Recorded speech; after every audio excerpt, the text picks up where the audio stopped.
বিধিকে অবজ্ঞা করতে পারো, নীতিকে তাচ্ছিল্য করতে পারো, প্রবৃত্তি পরিচর্যায় আত্মনিয়োগ করতে পারো, কিন্তু বিহিত যা তা না করলে প্রকৃতির শাসন যেখানে যেমন প্রয়োজন তেমনতর ভাবেই চলবে, রেহাই দেবে না তোমাকে।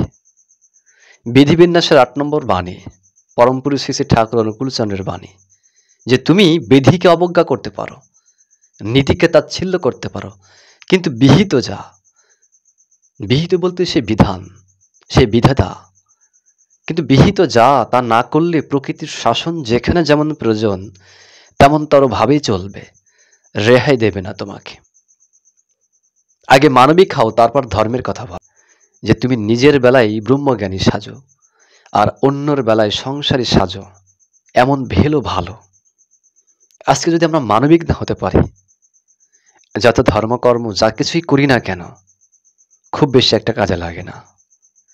ঠাকুরের আশ্রমে থাকতেন চারুচন্দ্র সরকার নামে এক দাদা।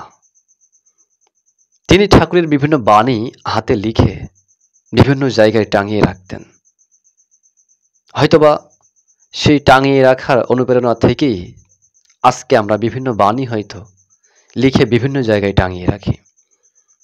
এই চারুচন্দ্র সরকারের সাথে ঠাকুরের দেখা হয়েছে রাস্তায়। বয়স হয়েছেন, ঠাকুর বলছেন, তোর চেহারা এমন হয়েছে কেন? চারুদা বলছেন, ঠাকুর পেটের অসুখ, তার সাথে আমাশয় হয়েছে। ঠাকুর বলছেন, পেটের অসুখ, তুই ডাক্তার দেখালেই তো পারিস। পয়সা কোথায় পাবো ঠাকুর? এই ভবানীকে ডাকতো, ওই সময়ের ক্যাশিয়ার, এক্ষুনি একে প্যারির কাছে নিয়ে যা, প্যারির কাছে ভালো মতো ডাক্তার দেখানোর ব্যবস্থা কর, এর যা খরচার প্রয়োজন হয় একে তুই দে। তখন ভবানী এই কাজগুলো তিনি করলেন। ঠাকুর সেই সঙ্গে বললেন, 4 থেকে 5টা করে থানকুনি পাতা খাস। থানকুনির পাতা কোথায় পাবো ঠাকুর? পাশের থেকে এক ভক্ত বলছে, থানকুনির পাতা কোথায় পাবে তুমি, সেটা ঠাকুর বলে দেবে? ঠাকুর কিন্তু বললেন, দিলে তো রোগা লোকটাকে আরো রোগাগ্রস্ত করে দিলে তো, এমনিতেই রোগ শোকে ডুবে আছে, তারপরে তুমি আবার তার মনটা দুর্বল করে দিলে। অর্থাৎ ঠাকুর বললেন যে তুমি আগে মানবিক হও, তারপর তুমি ধর্মের কথা বলো। এক মা আশ্রমে এসেছেন, ঠাকুরের পা ধরে অঝরে কাঁদছেন। একমাত্র পুত্র তার বিয়োগ হয়েছেন। হঠাৎ করে তাকিয়ে দেখেন যে ঠাকুরও কাঁদছেন। তখন বলছেন, ঠাকুর আপনি কাঁদছেন? তুই কাঁদছিস, তোর ছেলে মারা গিয়েছে, তোর দুঃখে যদি আমি দুঃখ প্রকাশ না করি, তোর সুখে যদি আমার সুখ না হয়, তাহলে কি হয় বল? অর্থাৎ তিনি কি বুঝালেন? তিনি তো বলতে পারতেন যে তোর ছেলে মারা গিয়েছে, তাতে কি, আত্মা তো অমর, সে তো আবার জন্মগ্রহণ করবে। তিনি কিন্তু এই কথা বললেন না। তিনি কি বললেন? যে তোর দুঃখে যদি আমি দুঃখ প্রকাশ না করতে পারি, অর্থাৎ তিনি মানবিক হয়ে আসেন। এ যুগের পরম প্রেমময় শ্রী শ্রী ঠাকুর অনুকূলচন্দ্র এক মানবতার দৃষ্টান্ত উদাহরণ।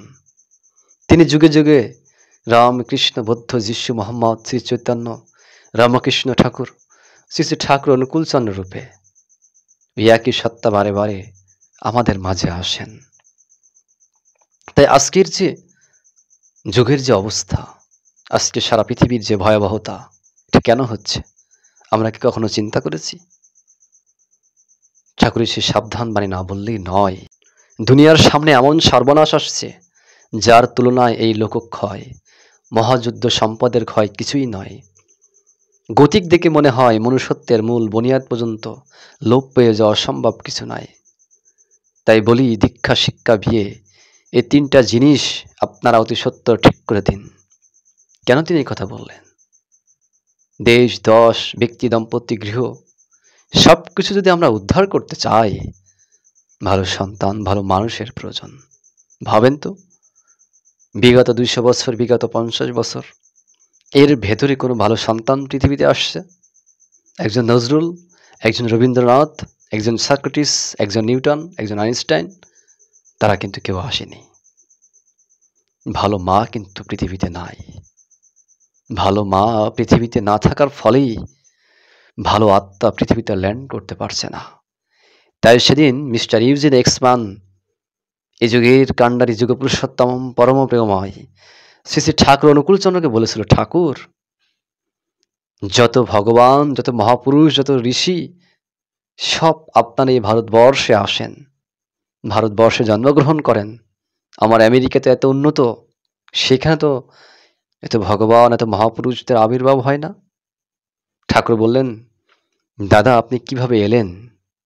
বলছেন, আমি আমেরিকা থেকে প্লেনে করে দমদম এয়ারপোর্টে নামি, ওখান থেকে আমি একটা গাড়িতে করে আপনার আশ্রমে এলাম। ঠাকুর, আপনি ওখান থেকে গাড়িতে কেন এলেন? সরাসরি আপনার সেই প্লেনটি, সরাসরি আপনার সেই উড়োজাহাজটি কেন আমার এই আশ্রমে নামালেন না? মিস্টার ইউজিন এক্সম্যান সেদিন বলছেন, ঠাকুর, আপনার এখানে তো এয়ারপোর্ট নাই ঠাকুর। এয়ারপোর্ট ছাড়া আকাশের উড়োজাহাজ, আকাশের প্লেন কিভাবে নামবে? ঠাকুর তখন তাই বললেন, আমিও তো তাই কই, ওই আকাশের প্লেন, আকাশের উড়োজাহাজ যেমন এয়ারপোর্ট ছাড়া নামতে পারে না, তেমনি ভালো সন্তান ভালো মা ছাড়া, ভালো পেট ছাড়া আসতে পারে না। তা আজকে দেখেন যে এই দীক্ষা, শিক্ষা এবং বিয়ে, এই তিনটা জিনিস ঠাকুর বারবার বললেন ঠিক করে দেওয়ার জন্য।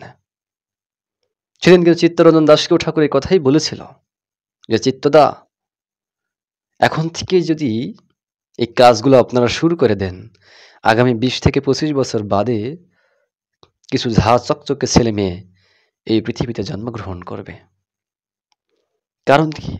ঠাকুর বললেন যে ওই স্বামী স্ত্রী মিলনের মধ্য দিয়ে ওই সময় ওই ক্ষণ মা যেভাবে ভাবিত করে তার স্বামীকে, তেমন তোর সন্তান পৃথিবীতে আসতে বাধ্য। ভক্ত প্রহ্লাদের কথা চিন্তা করেন তো। ভক্ত প্রহ্লাদের বাবা কতটা দুর্ধর্ষ প্রকৃতির ব্যক্তি ছিল, কিন্তু মা ছিল ধর্মপ্রায়ণ। মাতৃভক্তি, পিতৃভক্তি, ধর্মের ভাব তার ভিতরে বিকশিত ছিল, প্রকাশিত ছিল। সে কিন্তু সেই ভাবে ভাবিত করেছিল। একজন প্রহ্লাদের জন্ম হয়, এবং এই প্রহ্লাদের নাম উচ্চারণ করার আগ দিয়ে আমরা কিন্তু শুধু প্রহ্লাদ বলতে পারি না, কি বলি? ভক্ত প্রহ্লাদ। তাই দীক্ষা, শিক্ষা, বিয়ে, এই তিনটা জিনিস অতি সত্বর ঠিক করতে হবে। পরমপিতা শ্রী শ্রী ঠাকুর অনুকূলচন্দ্র কিন্তু বারবার বললেন যে, দীক্ষা বলতে আমি বুঝি সিল অফ গড, ভগবানের আদর্শ মানুষের মাথায়, মস্তিষ্কে একেবারে এঁকে দেওয়া। তিনি কি বললেন? যে সিল অফ গড, ভগবানের আদর্শ মানুষের মাথায়, মস্তিষ্কে একেবারে এঁকে দেওয়া, এটাই হচ্ছে দীক্ষা। শেক দ্য বোতল বিফোর ইউজ, সেবনের পূর্বে ভালো করে ঝাঁকিয়ে নিন। ঔষধের গায়ে লেখা থাকে, দেখবেন। কেন লেখা থাকে? একটা ওষুধ যতক্ষণ পর্যন্ত যে প্রক্রিয়ার মধ্য দিয়ে তৈরি হয়, ওই তরল পদার্থের ভিতরে যে উপাদানগুলো থাকে, সেই উপাদানগুলো কিন্তু নিচে জমে থাকে। যখন ভালো করে ঝাঁকিয়ে নেওয়া হয়, ওই সমস্ত তরল পদার্থের মধ্যে বিচরণ করতে থাকে। আমরা বহু বহু জন্মান্তরে আমাদের জীবনে প্লাস মাইনাস কর্মফল থাকে। এই 5 বছর বয়সে নাম হয়। ঠাকুর বললেন যে 5 বছর বয়সে নামটা নিতে হয় এবং সেই সঙ্গে ইষ্টভীতি চালু করতে হয়, এবং 12 বছর বয়সে পূর্ণাঙ্গ দীক্ষা দিতে হয়। তিনি কেন বারে বারে আমাদের মাঝে এই বিবাহের কথা কেন বললেন? এই তিনি যখন পূর্বে শ্রীকৃষ্ণ রূপে জন্মগ্রহণ করেছিল, শ্রীকৃষ্ণ রূপে আবির্ভূত হয়েছিলেন, তিনি তো তখন গীতার ভিতরে কোথাও বিবাহের কথা বললেন না। কেন বললেন না? এই যুগে কেন বারবার বললেন? কারণ ওই সময় দাপর যুগে এই বিষয়টা তেমন বলার কিছু ছিল না। প্রত্যেকটা ঘরে ঘরেই সুবিবাহ হতো, সুপ্রজনন হতো। তাকে নতুন করে এক্সট্রা করে আর বলার প্রয়োজন হয়নি। এই যুগে দরকার হয়েছে তাই বলেছেন। যতটা রোগ হয়, ঔষধের পরিমাণ ততটাই হয়। রোগ বুঝে কিন্তু ডাক্তার প্রেসক্রিপশন লেখে, এটা কিন্তু আমাদের মানতে হবে এবং বুঝতে হবে। তাই এই যুগে তিনি কিন্তু আমাদের সঠিকভাবে কিভাবে বিবাহ করতে হবে, কিভাবে সুপ্রজনন আমাদের হবে, সেটা আমরা একেবারেই ভুলে গিয়েছি। যার কারণে তিনি আবার সেটা চালু করলেন সুন্দর প্রক্রিয়া, প্রসেসের মধ্য দিয়ে। আজকে সারা পৃথিবীতে দেখেন ঠাকুরকে বলা হয়েছিল যে রামচন্দ্র তো রাবণকে বধ করল, ভগবান শ্রীকৃষ্ণ তো কংসকে বধ করল, তো আপনি এ যুগে কাকে বধ করতে আসলেন? ঠাকুর কিন্তু বলেছিল যে দেখুন, এ যুগে এই কংস এবং রাবণ কিন্তু ঘরে ঘরে, সবাইকে কিন্তু বধ করা সম্ভব নয়, তাই আমি এ যুগে বশ করতে এসেছি।